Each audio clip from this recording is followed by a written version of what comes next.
my daughter turned 2 yesterday, so that was exciting. She was off school all week, so it was daddy-daughter time all week. So I'm excited that the week is over. It was a fun week nonetheless. And yeah, man, I'm excited to get on here and talk some MLB with you. I feel like for almost all the shows I'm on, the live before lock is way earlier because of NBA. So I'm liking how today it's a true live before lock. Yes, and Matt is alluding to what we're going to be doing tomorrow on Sunday because the NBA tips off at 1 o'clock again. We will have the NBA live before lock will be at noon. The MLB live before lock will be at 11 a.m. Eastern. And shouldn't be a problem. We should have the vast majority of the lineups in time for that show. So nothing overly crazy. That is the one nice thing about baseball is typically it's like a loose requirement. It's a little more than a gentleman's agreement, but more often than not, teams release their lineups 3 hours or about 2 hours and 45 minutes before first pitch. And some teams like the Cincinnati Reds, for years, I used to joke, if you wanted to know next Thursday's lineup, they'd probably post it for you. They were one of the teams that were always on the ball when it came to things like that. And then, of course, Texas and the oft injured Troy Tulowitzki and then Trevor Story and Charlie Blackmon through those years. Colorado was usually lagging for those. And then the Angels tend to lag on let me see here. Weird. It shows me as on I can see myself on playback. Hopefully it's working. Chat, give me a thumbs up if you can see me on playback, or just let me know in the playback chat if anybody's listening. All right, Matt. So we've got some fun here. We have no real weather concerns across our 7 games. We have, let's see, one lineup that we're still waiting for. It is the Seattle Mariners, but otherwise we are looking pretty good here. We have mediocre pitching, I guess. George Kirby is probably in the best lineup with the best talent combination. You have Dylan Cease, who is the most talented pitcher. Let me see. I want to make sure I'm on the right slate. And he is going against the Philadelphia Phillies.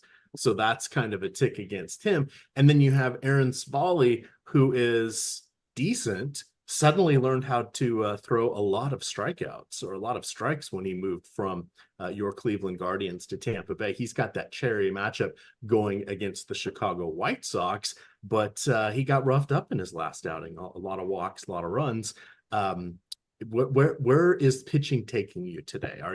George Kirby's kind of going to be one of our 2 pitchers on the 2 SP sites. Do you agree or disagree? I agree. He's too cheap. Savali is the interesting one, though. He's getting the least amount of ownership of like the top 8 guys in our top pitcher tool. So even guys like Jose Soriano, Carlos Rodon, they're coming in with higher ownership, and it's a price thing. I guess the only one he's not coming in with higher ownership is Ranger Suarez. Suarez is in a much tougher spot. Savali isn't an elite DFS pitcher. He's not an elite pitcher in real life. He's a solid number 2 arm. He does get this White Sox lineup, though, that I know they were good last night. I'm not buying it. I'm with you, though. I think Kirby at 8,200, even though I don't love the matchup, Arizona's good. He looks like the top arm on the slate. Cease is right there, but he's really expensive and in probably an even tougher spot. So I do think it's Kirby, and then there's a few guys for that second spot. All right, let's hone in a little bit here on Savali. So depending on your side of choice, somewhere between a 3.6, 3.7 applied run total here for the White Sox. Last night, as you mentioned, ended their 7-game slide. They actually scored 9 runs, which represents 14% of their season runs. Matt, that's how dismal crazy. It is. They have now 65 runs on the season. They are dead last. Oakland is 12 runs ahead of them. The Nationals are 18 runs ahead of them. There are eight teams that have scored twice as many runs as the White Sox here. Yeah, we're going to be picking on the White Sox all season. There are going to be games where they're going to put up the crooked numbers. It's baseball. Weird stuff happens. There's a fun game. I don't know if I can't remember if we talked about this last year or not. The 13 run game. Are you familiar with that for baseball? Yeah, I I'm will just describe reading. it. It's a Oh, okay. No, someone was saying we're not on YouTube. Is that am I completely off there? I'm just reading the chat. Dun, dun, dun. We are not right now, so we must be broadcasting somewhere. So let's go find out. We are.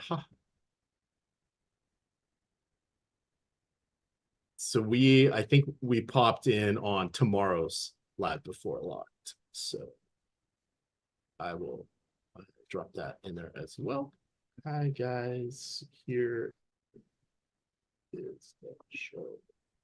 All right. You know what? It's a Saturday. Things happen from time to time. So this will give us a moment here to talk about the 13 run game. So the 13 run game is something that is fun for baseball. You get a bunch of friends, you each draft teams, and you have somebody covers every team in the league. So you can play this with 30 people, you can play it with 5 people, whatever it is. And whoever's team ends up with the score with 1 through 13 by the end of the season. That's who wins. If that makes sense. So like even if you were to choose the White Sox are in play because they got, you score one run once. Last night they had 9, cross 9 off the list for them.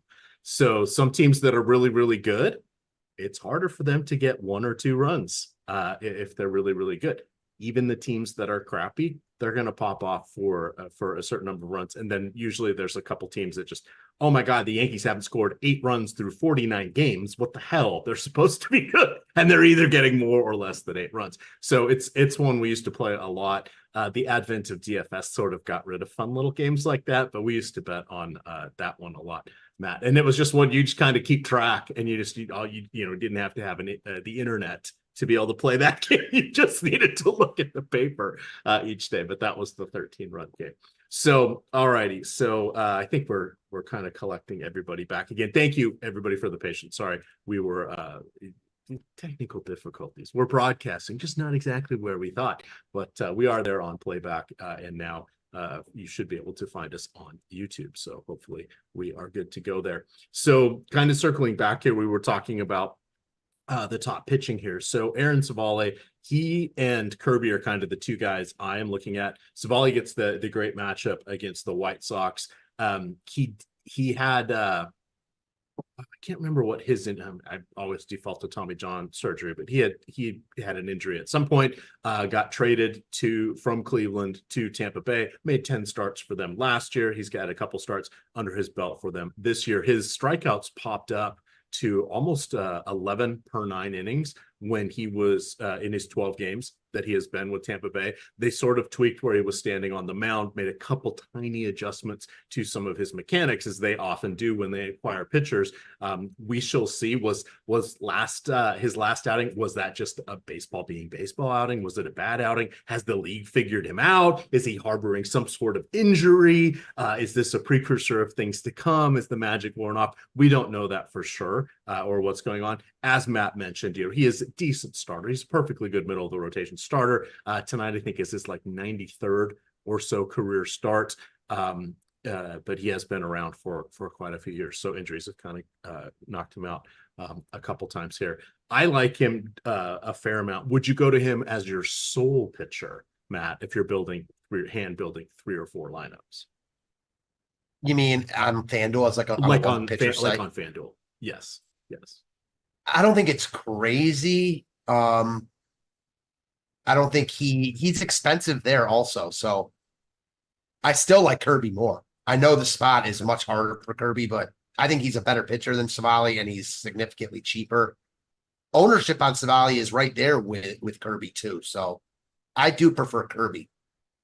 Okay. Kirby's advantage is the right word. Things going in his favor. I mean, people tend to forget. So I'm going to bring this up. almost every Saturday or Sunday. Arizona was in the World Series last year. People sort of lose sight of that. Texas actually won the World Series last year. So Arizona, pretty good offense. They're built to go against lefties a little bit better than they are against righties. They have okay strikeouts.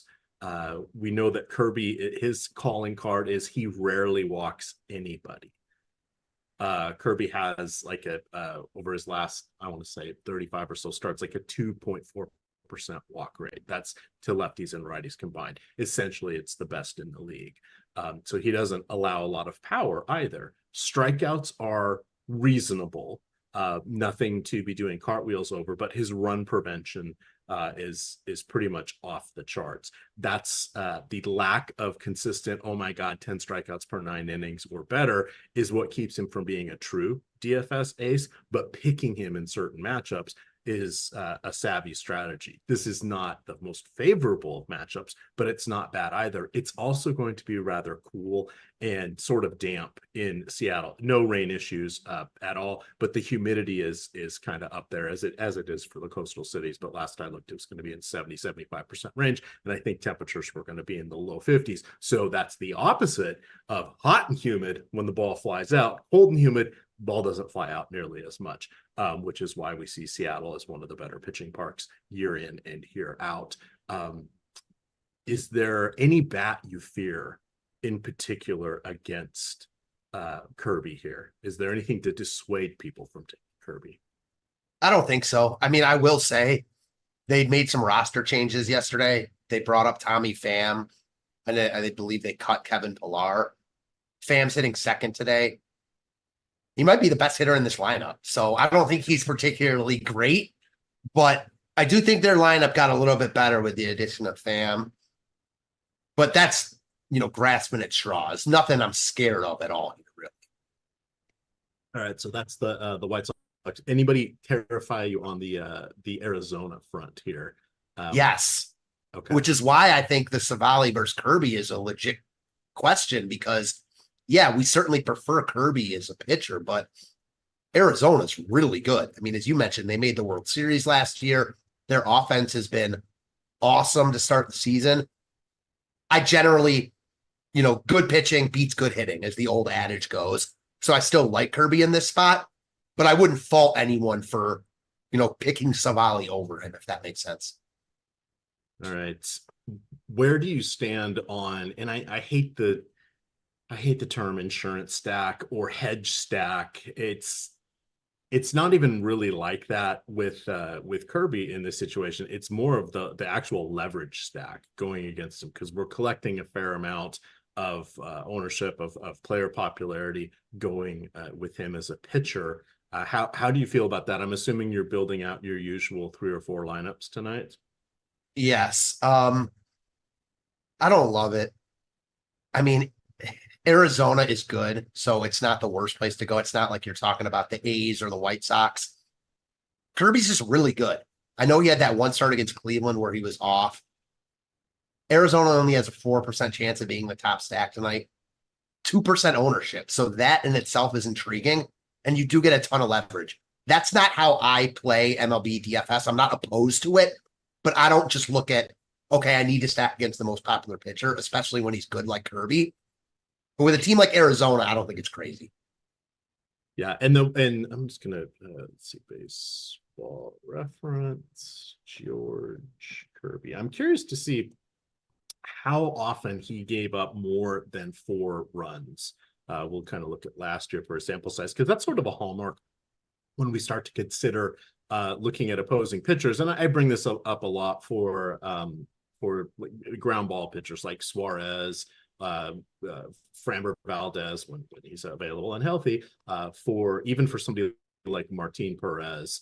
It's one of those where how often do they give up enough runs to make it worthwhile, because you really need those extra base hits to go along with the runs. And when you have ground ball pitchers, and especially somebody like Kirby that usually keeps the bases clean with this incredibly low walk rate, it becomes challenging. So last year he made 31 starts. In just 4 starts did he allow more than 4 runs. In 4 starts, he also allowed 4 runs, but his worst outings were 5, 5, 6, That is not exactly something to write home about. In one of those games, he allowed 4 home runs. 3 of them were solo shots. In one game of those games, he allowed 2 home runs. One of those was Pittsburgh last year, where he gave up a bunch of those home runs. Those were the 4. That was the 4 home run game. He had multi-home run games just 3 times in his 31 starts, 2, 2, and 4. And then he had about almost half of his starts he did not allow a home run. Wow. That's a player that makes it hard to stack against. You're like, oh my God, why don't we think about him more? What's going on here? Well, only 5 times last year did he have more than 7 strikeouts. And it's that strikeouts that keep somebody from being that DFS or that fantasy pitcher. His run prevention, again, I keep saying that it's off the charts here, but it makes that scenario where going against him, how often is he going to implode? Is this the team that's going to do it? And are they going to have enough in this particular environment where it's advantageous to pitching to really get there? And the answer is, well, for the love of God, it's baseball. Anything can happen. It's baseball. It's pure chaos. But likelihood, very, very low. Very, very low. So on one hand, it's like there's a ton of leverage whenever you go against a pitcher like Kirby because he's getting a ton of ownership. But on the other, even if Kirby is not great, like what are the chances Arizona is the top stack on the board? You need Kirby to be awful and or them get to the bullpen. Now with a team like Arizona, it's more plausible than the White Sox, the A's, etc. But it's still an unlikely circumstance. I'm with you. Oh, that's a good question. Let's see. Someone is saying what it says Hancock is starting. Yikes. Did we get Nah, he started like yesterday, I believe. You'll want to double. I'm not sure what you're, Cedric. I'm not sure what you're looking at. I'm looking at 2 other sites. Kirby is confirmed here. It could be a data remnant. If it's in, I haven't run our sims yet to see if it's popping up in that. It's probably a labeling issue, if that's it. But it is. Kirby is confirmed starting here. All right, let's see. Dylan Cease. So Dylan Cease looking strong. Of course, they gave up plenty of players to get him this season, but they are the Friars. So he is pitching in San Diego today. It's going to be in the mid 60s because, of course, it is San Diego, perfect weather at all times. There's going to be a light breeze. The Philadelphia Phillies are a strong offense, yet they have just a 3.8 implied run total here. Of course, the likes of Schwarber and Harper and JT Realmuto and company can take the ball out of the ballpark in a hurry. That makes it a little less intriguing going to Cease here. We are paying kind of top prices here, but he does stand out kind of as part of our 3-headed monster here of the 3 better pitchers on the top of the heap here. Give some thoughts here on Dylan Cease. It's not a feel-good click today for pitchers. No, it's not. I mean, Cease probably has the best stuff of anyone on this slate, certainly for DFS purposes. It's a brutal spot, though. I mean, Philly's really good, and they're full of power, especially from the left side. So not a safe spot for Cease. You're paying full price for him, but given the pitching options, I mean, there's a reason he's the highest projected owned pitcher on DraftKings, and I can't really say anything bad about that. All right. You know what I can't say anything bad about, Matt? Our presenting sponsor, Sleeper. $500 deposit match with your first deposit. That's pretty slick. We don't see that very often anymore. If you guys have not yet signed up for it, you'll definitely want to take advantage of that if it's available in a state near you. Sadly, no longer available in Florida. I did take advantage, and I didn't even get to take advantage of the $500 deposit match. It was only $100 when I signed up last summer with it, but a lot of fun. App-based. It's the player props, if you will. You've got to pick at least 2 players from opposing teams. Meaning you can't stack the same 2 players or players on the same team unless you bring in a third on a separate team. So you can still do same game cards. So if you wanted to look at say the Houston Astros, who are air quote at Colorado. That game's going on right now. They're really playing in Mexico City today, which is why we had that 16.5 implied run total. That was one of the greatest days ever last year when the sports books just didn't grasp that. And I think they had like a 9 for their implied run total. I mean, there were like 9 home runs in the first 5 innings of last year's games. Last night I was looking at the overnights. I can only wager on Hard Rock here now that I'm in Florida, and they had a 16.5 implied run total. It's like, oh, okay, you guys caught on. There's no value to chase here today. But Sleeper allows you to go in and where you don't have sports wagering and set up some things from a different perspective. It's fantasy based game. You can do, like, if we look at basketball, they'll have PRA, they'll have points, they'll have rebounds, they'll have fantasy points. You want to make sure you know what their scoring system is, because a lot of the sites are slightly different from each other. But Sleeper is a lot of fun there. And that $500 deposit match, thank you to producer Jacob for dropping that into the chat. That gets you to the landing page where you can get the link and read up on Sleeper. You can see where to download the app, as well as which payment platforms that they accept. So that is a good deal. Not too many sites are putting up large deposits matches like that, so you'll want to take advantage of that while you can. All right, so we hit on our big 3. Now we've got some other options here. I'm personally waving off Jonathan Cannon. I'm not particularly intrigued by him. I'm actually more interested in Tampa Bay. We won't go into stacks just yet. We have Carlos Rodon going against Milwaukee. Rodon, always intriguing from a strikeout perspective. The often injured Joe Ross Jr., younger brother of who was it? Tyler Ross? I can't remember. It was, good call. He was always hurt. Yeah, that guy, two starts in a row. I finished second and third way back in the day, FanDuel qualifiers, because he was able to shut down my stack. Not Joe Ross, his older brother. That was so frustrating. I never made it to a live finals, but I was just leading each time, and I knew as soon as the team's facing him, he was so bad he just couldn't. He allowed a lot of stolen bases. Anyway, neither here nor there. We have the aging. I can say that because I'm aging myself. Charlie Morton, basically your 40-year-old pitcher. He's going against Tanner Bybee. That's a tough price point there at 9,400 for Bybee. We've got Ranger Suarez.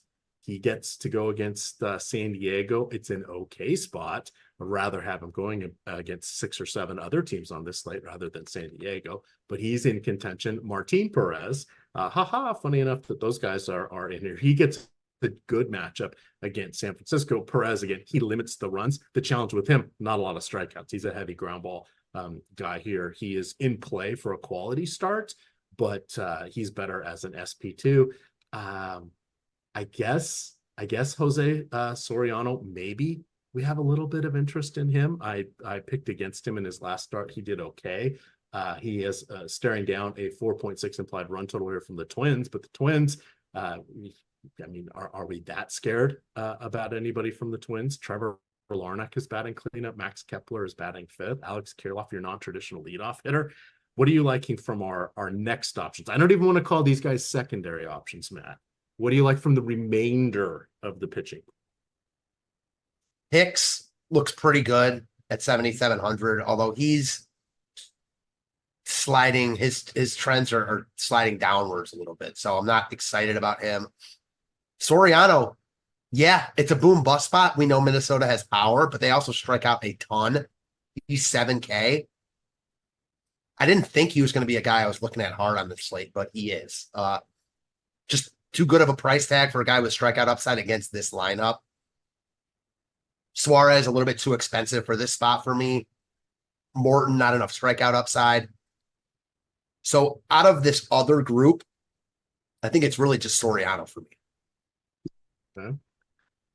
I think that means we're at our tipping point where we're going to start talking about offenses.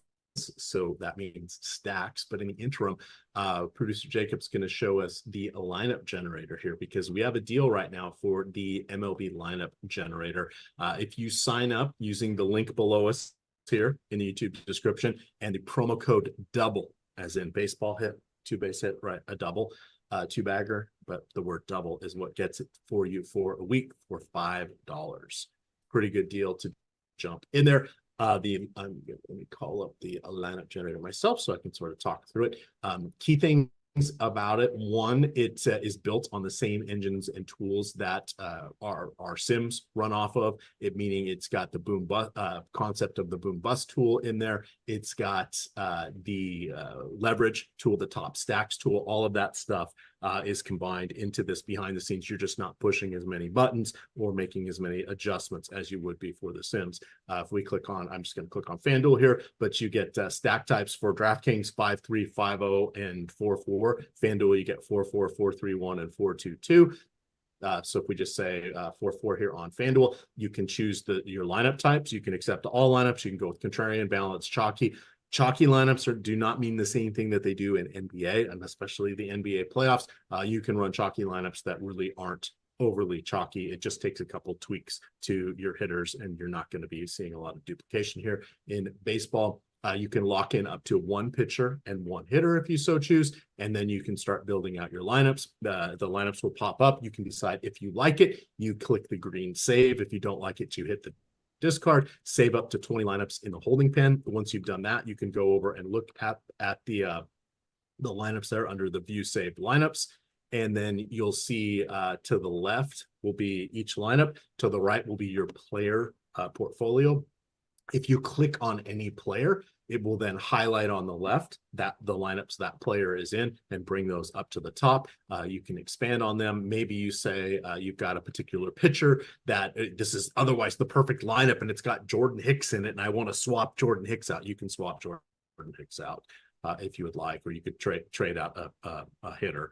If you say, it's a 4-4 stack, but I don't like that I'm leaving a fair amount of salary on the table. I would like to get an expensive one-off and swap out somebody from my utility slot, etc. if you're on FanDuel, or an outfielder or a corner infielder slot if you're on DraftKings. But that is the lineup generator. It doesn't create negative EV.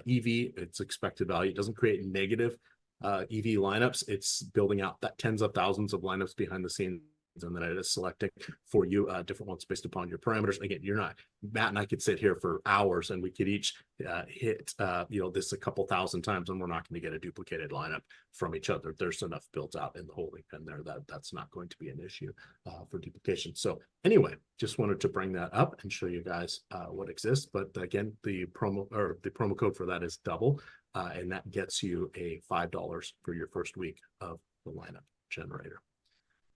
All righty, we're officially moving on over here to stacks. I mentioned I am not a fan here of Cannon, so he is going against Tampa Bay tonight. Key things that we want to know about Tampa Bay is they're missing. I don't think they put him on the injured list, but they're missing Yandy Diaz. But they were expected to have Lowe back in the lineup. I see that he did not make it into the lineup, so that is very, very sad. They also are without Brandon Lau. He is not in the lineup. No relation. Lowe's brother Nate, or Nathaniel, he plays for Texas now. So don't the Lau and Lowe, even though it's spelled the same, there are not related there. Tampa Bay has a pretty decent lineup there when you look at the numbers. When you look at the names, you're saying, who the hell is this guy?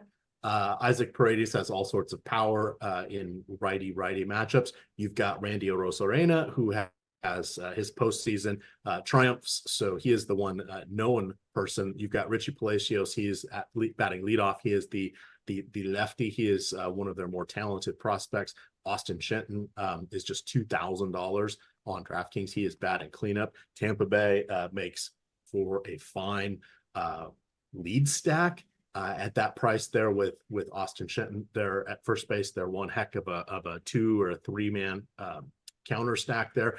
Kind of allows you to get to any pitching that you want, but I don't mind going against Jonathan Cannon in this one. Let's see if I had any other notes here on Cannon. So it's going to be it's warm-ish in Chicago today. Temperatures this evening are in the low to mid 70s.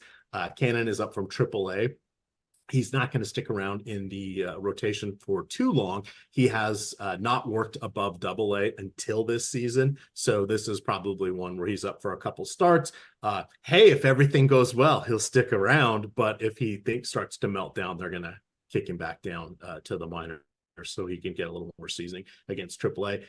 The key thing that we want to know, his first action here, he's been getting strikeouts. He only projects for just 6.5 per 9 in most of the like the bats and steamer and zips and the various season-long projection metrics. So he is not exactly someone who's scary. So he's someone I would like to see being attacked by the Tampa Bay Rays.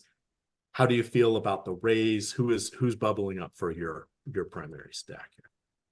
Man, I like the Rays because they're facing Cannon and they're the highest team in our top stack tool. I can't play chalky Tampa Bay on slates like this. Like, they've been awful. Cannon's not great, but we don't even know if he's like true gas can yet. Again, I'm going to reiterate, Tampa's been awful. It doesn't mean they're going to be awful tonight, but no Yandy Diaz. This lineup has a ton of holes and they're chalky. Like, that's the problem. I like them here. If ownership agnostic, I would play a lot of Tampa here, but DFS is a game of ownership and price. I just can't get on board with this ownership. It's just too high for me. They're far and away the highest owned team on the slate. It's not even really close. I concur, and I don't care. I'm going to have to get crazy with some of my secondary stacks. That's fair. Especially. So we can't agree on everything here, right? And even they are running a little more popular than expected here. And I think a lot of that is driven. If you go look, like if you were just to leave the first baseman out of the stack, you would almost immediately be different than a lot of the stacks on DraftKings just because he is at that $2,000 minimum. That's fair. Which is another thing to think about for those of you, as we are just we're about 15% of the way into the MLB season here. I think this is like the fourth weekend that we've done it. So for those that are just dabbling on the weekend, just remember that there are little tricks here that we can use to negotiate the ownership within our stacks. How do you feel about Chris Paddock here? He has had 2 Tommy John surgeries, unfortunately on the same elbow. He is just not good, except in his last start. Matt, he kicked ass. 7 shutout innings, if I remember correctly, 10 strikeouts against the Chicago White Sox, lowering his ERA from 8.36 to 5.57. Chris Paddock, friend to all opposing hitters. Are the Angels a part of your plan tonight? I think they very well could be. Paddock is not pulling ownership himself, so you don't get leverage there, but he's not good. I'm not totally discounting the fact that he could be decent going forward, but so far outside of that White Sox start, he had not really shown much at all. So yeah, I like the Angels here. They're right in the mix for me. Okay, who else is popping up? I feel like I'm not going to guess. You're not going to guess. You have here. Is it your Cleveland Guardians? It's not. I don't mind them because Morton doesn't scare me. One team I like a lot, though, and it kind of goes into what you were talking about with Arizona. Jordan Hicks is getting as much love as Kirby. I like Pittsburgh here. I was high on Hicks coming into the year, but he has really plateaued. Like, he was really good in his first couple starts and has fallen downhill quite a bit. I like this Pittsburgh lineup today. They set up well against him. Don't love this park, but you get an hour earlier game start, which probably helps for weather a little bit. And they're just not getting ownership. So I like Pittsburgh as my contrarian low-owned stack. Okay. Who do you want to build around for Pittsburgh? Got to be Brian Reynolds. Okay. Power, speed, upside. I really like this whole lineup, though. Again, this is not a lineup with a ton of power, but they've got good bat on ball skills. And I think this is a spot where they can really do some damage to Hicks. All right. Is Jack Suwinski on the short list? He did not get me a home run last Sunday. He did not work out for me. How far would you go? Rowdy Tellez banished to the bottom of the lineup here. A lot of holes in that swing. this season here. What else? I mean, how far would I go? I really like 1 through 6. You know, and as with any stack, I don't mind going to the bottom of the order just because you're playing off the fact that they're, going through guys and that each guy is going to get a bunch of at-bats. But certainly 1 through 6 is where my priorities lie. Right. So you 1 through 6. So you are including Joey Bart there, former San Francisco Yes. Giant. Okay. He's one of my favorite plays on the slate. Talk about him a little bit. He has some surprising pop. It feels like a mirage, but he has been had some what do we say? Hitting it on the screws. That was a term used before all this newfangled data and StatCast and things like that. But he has been hitting it on the screws, as we used to say once upon a time. Definitely feels like a mirage, but he's averaging 10 DraftKings points per game. He's hot right now. Going back to his old stomping grounds. Again, I don't like him because of that. And he's catcher hitting 6th in a stack I like. So, yeah, I like Bart here quite a bit. I believe noted philosopher Crash Davis once said, "We have to respect the streak." So Joey Bart is on one of those streaks. So that is important here. I see that it was FanDuel that was listing Hancock as the starting pitcher for the Mariners tonight. Hat tip to the blue site. Never change, FanDuel. Literally never change. Let's see. What else do we have? Tom Olson says 100% Mike Trout tonight. Do you ever go 100%? I do like me some Mike Trout, but he's not my favorite hitter in the Angels lineup. I love Zach Neto hitting 2nd at 2,500. Talk about on fire. He's got like 40 some fantasy points over his last 3 games. This was a kid that always hit in the minors, highly regarded prospect. I like me some Neto, Ward, Trout, all of them. Okay. What about Joe Adele? Is this the time he sticks with the big club? Maybe just because their options are much more limited than what they used to be. Speaking of options, yeah, isn't he about out of options? Yeah, good one. He's someone I'll really only play in the stack. Like, if you have as much money as you need for him and as a one-off, I don't think he's awful because he's got power and he's got speed. But he's certainly not someone I'm like targeting unless it's a stack. Right. I messaged Lindquist. He loves to talk about Joe Adele. I messaged him last night basically with the same question. It said, is this the time Adele doesn't break our hearts? is he going to stick around? Because I scooped him up on all my season long wires because he had obviously fallen through the cracks. So we shall see. We shall see. Let's take a trip through here. We didn't really mention. We said the names Tanner Bybee and Charlie Morton. Haven't talked about the offenses. Is that a spot to consider here? I know you have some thoughts about your hometown pitching staff here. And we're going against one of the best offenses that has walked the earth in quite some time with Atlanta. How do you feel about the Braves going against Bybee? I wrote up Bybee as the top contrarian pitcher today just because our tools really like him in that regard. I can't do it, though. He's been good, not great to start the season. It's just a brutal spot. I think he's a good pitcher, so I'm not like overly high on the Braves, but if you asked me to choose, I'd choose the Braves over Bybee just because it's the Braves, right? Yeah, that it's hard to go against them.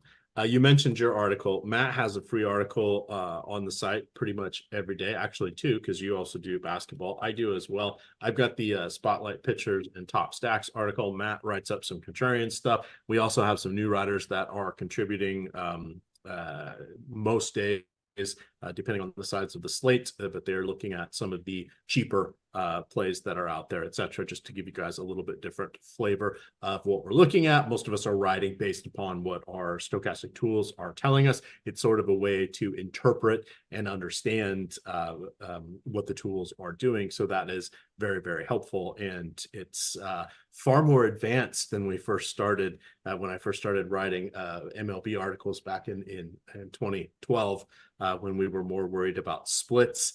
There was a lot of references to BVP, things of that nature. Oh my, how things have changed. We knew about Moneyball back then, did not have StatCast. actually didn't even have sites that would tell us what the starting lineups were, because Twitter was in its very early stages of being utilized by sports teams. So things have changed over the years. But again, the articles are just a different way to shape and discuss what the tools are telling us here at Stochastic, and that's why we have them out there. You can find them on, if they're not on the homepage, you can go by each of the sports sites, and on those landing pages, you'll see the free articles up near the top. I want to remind everybody to hit the like button. It helps us out here. Let's see if we can get to 50. That would be very nice. If we get to 75, we're going to talk some home run picks here. So we're at about 40. So let's get us up to 75, get us some home run discussions going on. It's for luck, right? If you hit the like button, your players are going to favor that, and they're going to like you back and perform well for you tonight. So that is crazy. I see Barnaby O'Toole says, "Oh God, I remember those days. The weather info was so bad." Yeah, weather was horrible. You could occasionally, and by occasionally I mean once or twice a week, end up playing someone that was starting Clayton Kershaw on days that Clayton Kershaw wasn't going to be starting for the Dodgers, because or even Justin Verlander back in the Detroit days, because gamers just didn't seem to know what was going on. There was no late swap. Lineups locked when they locked, and usually they kept every single game on the slate. So Sundays were an adventure because they would keep the Sunday night baseball game on the slate. So if you knew somebody had a bit of an injury, or you understood platoon splits and who was going to be in the game in certain situations or in the starting lineups, you had a distinct advantage over your competitors back then. And you could often win tournaments, and they weren't giant tournaments like they are now, but you could often win tournaments even with somebody that didn't end up playing under those formats, because baseball, a lot of times you're going to take a 0 anyway. With Mike Trout leading the league in home runs, he could go 0 for 4 tonight. So that's interesting. What do you think about Trout stealing some bases? I think he has more steals this year than he has in the last 4 years combined. Something crazy like that. He came into the year saying that he was full go and they were going to let him steal. I wasn't expecting this. I mean, he's been awesome. Like, he's been vintage Mike Trout. I'm in a couple pretty big money year-long leagues. He fell towards like the latter half of round 2, and it made sense at the time. Now it looks foolish. There's at some point he's going to tweak a hammy. He's going to pop a cat. There's going to be he will, but still, it's Mike Trout though. Like, yeah, so good. He is so good.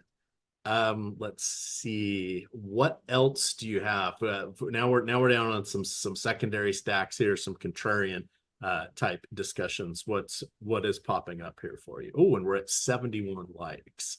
We get up to 75. We'll talk some home runs here. I'm going to roll with Pittsburgh. Like, I don't think they're the likeliest team to succeed. I like this lineup today. And Hicks has been good this year, but his last couple starts have been shaky. We know he's a guy that can be very hit or miss. And we saw it out of the bullpen with St. Louis for years, and not much has changed now. So I like Hicks going forward a lot.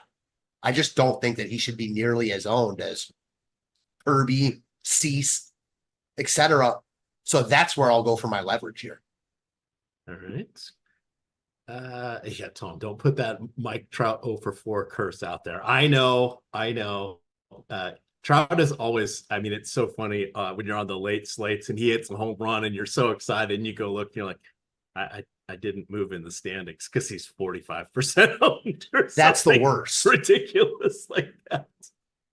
Alex Kaiser with the 37-month member chat. Wow, Alex, that is pretty impressive here. He says, what do you think of the Minnesota stack? Go ahead and kind of give your thoughts on that. We'll talk some home runs. We'll slide on out of here a little early tonight. It's a 7-10 lock, and we've sort of hit on anything. If you have questions, put those in Discord. Go ahead and put that into YouTube or put that into the playback. If you guys are watching that, we'll answer a few questions as well when we talk home runs. But one last round of thoughts towards the Minnesota Twins. I like the Twins here. I'm not sold on Soriano being like a really good pitcher, but the ownership's there. So I don't think the ownership is crazy. Like, I got no problem with it. Just like I don't really have a problem with Tampa's ownership. It's just already there. So you're not sneaking up on anyone with either of those teams. I do prefer Tampa over, between the two, just because of the pitcher they're facing. So I understand Minnesota getting love. They've got power, especially from the left side. Soriano's unproven. But they also strike out a ton. If forced to choose, I'd actually be on Team Soriano over the Twins. Might just be a spot where I don't get to either, though, considering I only play a couple lineups. Okay. That is totally fair. What do you have for home runs? Who's your big? We'll do big name home runs first. Mine is going to be Kyle Schwarber leading off against Dylan Cease. Schwarber just has all sorts of raw power. Cease does allow power to lefties. 194 ISO in his last 448 opposite-handed matchups. Schwarber literally off the charts with the 287 ISO, playing for the solo home run. Hopefully, Cease is going to be announcing his presence with authority to start the game, and Schwarber can hit one out of the park. That is my big name home run. Who do you have on the all-star caliber home run players? I'm gonna go Brian Reynolds with my all-star home run. Okay. Who is your off the board? Your guy, Jack Swinsky. I really like Swinsky. A lot of his underlying numbers are really, really good. I like him a lot here. I think he goes yard. Okay. I'm going with the Isaac Paredes as my sort of, who is that guy EMac is talking about play? Well, it is a righty-righty matchup. We don't have a lot of background on Jonathan Cannon. Again, he is like a dozen or 15 innings or so above Double-A. That was all this year in Triple-A. He's up for the proverbial cup of coffee. At some point, he will allow runs and not be striking people out, because that is not his profile. Paredes, in his last 508 same-handed at-bats, has a 272 ISO. So he is somebody that is pretty good, very underrated. And it's a shame that the Tampa Bay lineup has, obviously one player is not there because he is an idiot. For off the field reasons, and then Brandon Lau is hurt. But I didn't even think about him, man. That's a big loss for this Tampa lineup. He completely slipped my mind. I've been thinking about why this lineup is so much worse than it's been. It's not only him. He was their best hitter. He was their best player. Yeah. So naturally, things have kind of fallen off the rails outside of him. Yeah, good point. And last year, that trio of Paredes, Yandy, Diaz, and the player that we're not mentioning, they were in the top 11 for OPS on base plus slugging for much of the season. So I think at one point Tampa Bay had, I say it was 12 or 14 players, hitters on their roster that had double-digit home runs last year. They were just the endless lineup. You were like, who are some of these guys? And they were just getting it done. So that is not the iteration of the team, but it was damn Atlanta, and I can't remember the other team, or the only teams that have made the playoffs each of the last 5 years or something like that, 5 consecutive years. Tampa Bay, they've never won a World Series, but they considering they were playing in the AL East, they have been pretty impressive. Got to be the Dodgers. Yeah, because the Dodgers, the one year they didn't look like they were going to make it was the last year for Vin Scully, and then when he was announcing, and then I think they ended up sneaking in towards the end of the season. So yeah, they've been in there for a while. Oh, Vin Scully, that was so fun listening to him wind down Saturday nights with running a solo booth. And when he would do reads talking about social media or Twitter, you're like, he has no idea what he's saying. No idea what he's saying. Yet, somehow he was still able to handle a solo booth after 60 plus years. Just phenomenal announcer. Don't make him like that anymore. All right, I think that's going to hit everything for us. So we're not. There will be slates, guys, but we're going to talk longer. This is one where we're competing against basketball. I've got the NBA playoffs right now. I dropped that link to playback into the YouTube chat. I'll be popping over there watching the games tonight as well on playback. It's fun. You don't have to deal too often with commercials, because you get the in-game entertainment usually It bounces around from time to time now that we're in the playoffs, and it is the national broadcast, but a lot of times we're getting the international feed, which just shows the in-game entertainment. So that's always fun to see. And it's you got that chat there up, so we can sweat those games together. We've got Odd Shopper. Speaking of sweating games together, making bets is a good thing to do. If you like money, you're going to like Odd Shopper.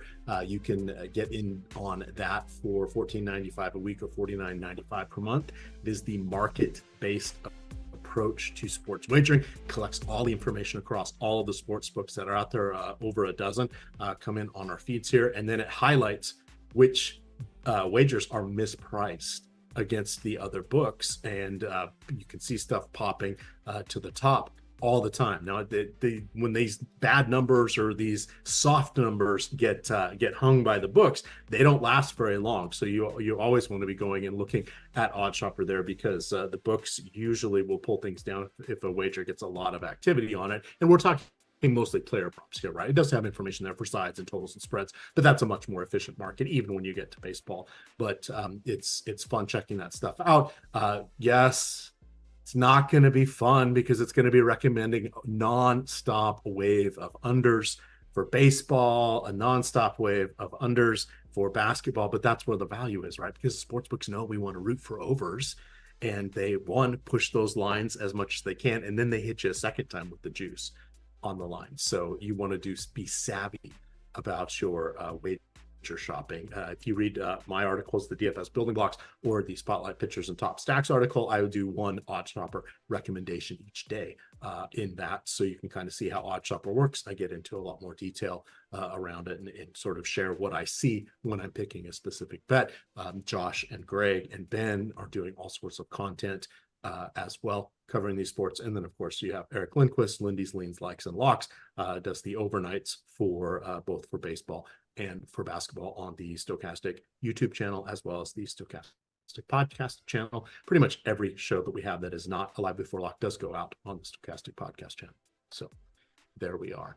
Big news for tomorrow, 11 a.m. for MLB Live Before Lock, noon for NBA Live Before Lock. Big day of sports there. Matt, final thoughts before we slide on out?